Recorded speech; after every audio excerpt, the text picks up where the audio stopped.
नमस्कार दोस्तों, आज की वीडियो में हम करेंगे एक्सरसाइज 3.3 से क्वेश्चन नंबर 12। क्वेश्चन नंबर 12 इस एक्सरसाइज का लास्ट क्वेश्चन होने वाला है।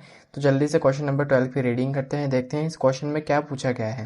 क्वेश्चन नंबर 12 में पूछा गया है कि find the measure of angle P and angle S if S P is parallel to R Q. यानी कि हमको मेजर बताना है एंगल पी का और एंगल एस का।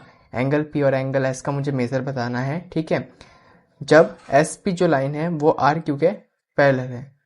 जब एस पी जो लाइन है वो आर क्यू के पैरेलल है, ठीक है। तो मतलब ये एस पी लाइन ये आर क्यू लाइन के पैरेलल है, क्योंकि एस आर और पी क्यू लाइन तो पैरेलल हो नहीं सकती, क्योंकि जब एस आर और पी क्यू को मैं बढ़ाऊंगा तो पी क्यू जो लाइन है ना वो एस आर के साथ जाके इंटरसेक्ट कर जाएगी। इसलिए एस आर और पी क्यू तो यहाँ पे नहीं हो सकती। इसलिए यहाँ पे हमको बुक वाले ने एस पी और आर क्यू पहले से ही पैरेलल दे रखा है, ठीक है। ठीक है, तो अब हम शुरुआत करते हैं क्वेश्चन नंबर 12 की। क्वेश्चन नंबर 12 की शुरुआत देखते हैं। सबसे पहले हम यहाँ पे लिखेंगे सॉल्यूशन नंबर 12। अब देखेंगे हमारे पास गिवन क्या है, कि हमको दिया हुआ क्या है, क्योंकि जो गिवन होता है ना उसी से हमारी क्वेश्चन की शुरुआत होती है, ठीक है।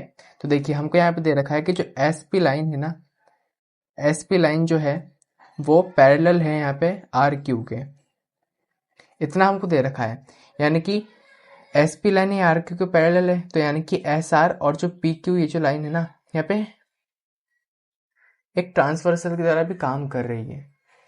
जैसे मैं यहाँ पे बताना चाहूँ कि अगर मुझे यहाँ पे एंगल पी की वैल्यू निकालनी है तो यहाँ पे angle P plus angle Q का जो सम होगा वो 180 डिग्री के बराबर होगा। और 180 डिग्री के बराबर इसलिए होगा क्योंकि यहाँ पे जो एंगल्स है ना वो ट्रांसवर्सल के सेम साइड पर बन रहा है। इसका मतलब क्या है देखते हैं। देखिए जैसे लेट्स सपोज यहाँ पे ये दो लाइन है, ठीक है, ये दो लाइन है, जैसे यहाँ पे ये दो लाइन है वैसे यहाँ पे दो लाइन मैंने बना ली और यहाँ से ट्रांसवर्सल जा रही है, ये एक ट्रांसवर्सल जा रही है। तो ये लाइन इन दोनों लाइन को काट रही है ना। तो काटने से क्या होगा, जो इन यहाँ के जो एंगल होंगे यानी कि ये ट्रांसवर्सल के अंदर के, यानी कि जो इसके इंटरनल एंगल्स होंगे ट्रांसवर्सल के, उनका सम 180 डिग्री के बराबर होगा। तो वही चीज़ यहाँ पे भी हो रहा है। तो angle P plus angle Q को मैं यहाँ पे 180 डिग्री के बराबर रख सकता हूँ, ठीक है। तो यहाँ पे मैं लिखूंगा angle P plus angle Q कितना है, ये 180 डिग्री के बराबर है।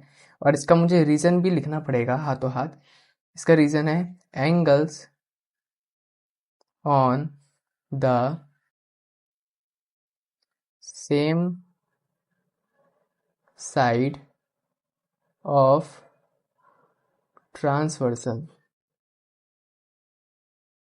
ठीक है। ये हमारा रीज़न होगा कि 180 डिग्री के बराबर क्यों है, क्योंकि इसके जो एंगल्स है वो सेम साइड पर ट्रांसवर्सल के सेम साइड पर बन रखे हैं। तो एंगल पी की वैल्यू मुझे निकालनी है, एंगल पी प्लस में एंगल क्यू का मेज़र मुझे 130 डिग्री यहाँ पे गिवन कराया है, गिवन है बुक वाले से, और इसको मैं 180 डिग्री के बराबर रखूँगा। वही हम जो नॉर्मल तरीका लगाते हैं, एंगल पी इक्वल में 180 डिग्री माइनस में 130 डिग्री।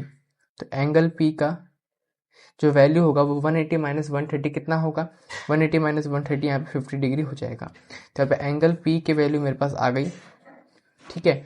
अब मुझे पूछा है एंगल पी तो मैंने बता दिया, मुझसे एंगल एस का भी पूछा था ना। तो एंगल एस का मैं क्या बताऊंगा, देखो एंगल एस करते हैं। अब यहाँ पे देखिए यहाँ पे एंगल पी की वैल्यू मुझे पता चल गई। तो अगर मैं यहाँ पे angle R plus angle R plus angle S करता हूँ तो ये भी जो एंगल्स है वो सेम साइड ट्रांसवर्सल के सेम साइड पर बन रहे हैं। तो इनका सम भी 180 डिग्री होगा और 90 डिग्री मेरे पास गिवन है। तो मेरे पास आराम से एस की वैल्यू आ जाएगी, कितनी आएगी, 90 डिग्री आएगी। कैसे करेंगे वो मैथमेटिकली हमको समझाना पड़ेगा। तो हम यहाँ पे लिखेंगे एंगल एस प्लस में एंगल आर कितना है, 180 डिग्री है बराबर में। रीजन वही आएगा सेम कि angles on the same side of transversal, ठीक है। ये हो गया रीजन। अब देखिए एंगल आर की वैल्यू 90 डिग्री है, ठीक है, ये आप ध्यान रखिए थोड़ा। अब यहाँ पे मैं पुटअप करता हूँ एंगल एस को, तो एंगल एस रहने देता हूँ, प्लस में एंगल आर की वैल्यू 90 डिग्री है मेरे पास, एक बार में यहाँ पे 180 डिग्री है। एंगल एस की अगर मैं वैल्यू निकालूं तो यहाँ पे सीधा सीधा 180 डिग्री माइनस करूंगा यहाँ पे 90 डिग्री को, तो एंगल एस की वैल्यू मेरे पास कितनी आ जाएगी, एंगल एस की वैल्यू मेरे पास यहाँ पे निकल के आ जाएगी 90 डिग्री, क्योंकि 180 माइनस 90 कितना होता है, 90 तो होता है। तो मैंने यहाँ पे एंगल एस और एंगल पी की वैल्यू बता दी बुक वाले को, जो मेरे से उसने पूछी थी। ठीक है, अब यहाँ पे पूछा है ब्रैकेट के अंदर, आप थोड़ा ध्यान दीजिए, if you find measure of angle R. ठीक है, क्या हम अगर हमने मेजर ऑफ एंगल आर को फाइंड किया है तो क्या इसका और भी एक अलग मेथड होगा मेजर ऑफ एंगल पी को फाइंड करने का। मतलब कि ऐसा कहना चाह रहे हैं कि अगर यहाँ पे measure of angle R 90 degree है, ठीक है, दिया हुआ है, तो क्या एंगल पी का मेजर फाइंड करने का तरीका और भी हो सकता है, जैसे हमने यहाँ पे तो ट्रांसवर्सल का प्रॉपर्टी लगा के किया है। इसके अलावा भी क्या कोई तरीका है जिससे हम फाइंड करें, तो जरूर है। कैसे है वो मैं बताता हूँ, आगे के पार्ट को मैं यहाँ पे कंटिन्यू करूंगा। देखिए यहाँ पे ये जो है ये एक पैरेललोग्राम है। ठीक है, पैरेललोग्राम एक क्वाड्रिलेटरल का पार्ट होता है। ठीक है, क्वाड्रिलेटरल मतलब ऐसी फिगर जो चार साइड से मिलके बनी है। इसको देखो ना, 1 2 3 4, चार साइड से मिलके बनी है। और क्वाड्रिलेटरल के जो सम ऑफ एंगल्स होते हैं ना, इंटीरियर एंगल्स, वो 360 डिग्री के बराबर होते हैं क्वाड्रिलेटरल के अंदर।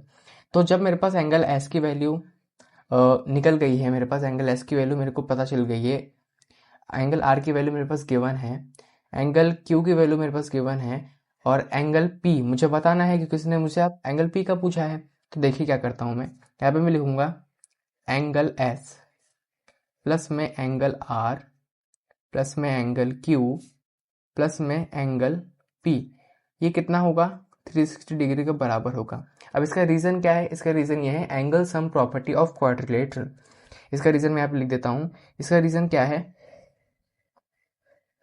Angle sum property of quadrilateral. ठीक है, अब एंगल एस की वैल्यू मैंने यहाँ पे फाइंड करी थी, कितनी आई थी मेरे पास यहाँ पे एंगल एस की वैल्यू, मेरे पास यहाँ पे आई थी 90 डिग्री। तो यहाँ पे मैं पुटअप करता हूँ एंगल एस की वैल्यू 90 डिग्री, प्लस में एंगल आर की वैल्यू मेरे पास यहाँ पे 90 डिग्री गिवन है, 90 डिग्री। एंगल क्यू की वैल्यू मेरे पास है, एंगल क्यू की वैल्यू मेरे पास 130 डिग्री गिवन है। और एंगल पी की वैल्यू मेरे से उसने पूछी है कि इसका कोई और मेथड होगा क्या, तो एंगल पी को एज इट इज रखेंगे, ये रखेंगे मेरे पास 360 डिग्री के बराबर। ठीक है, 90 प्लस 90 180 हो गया,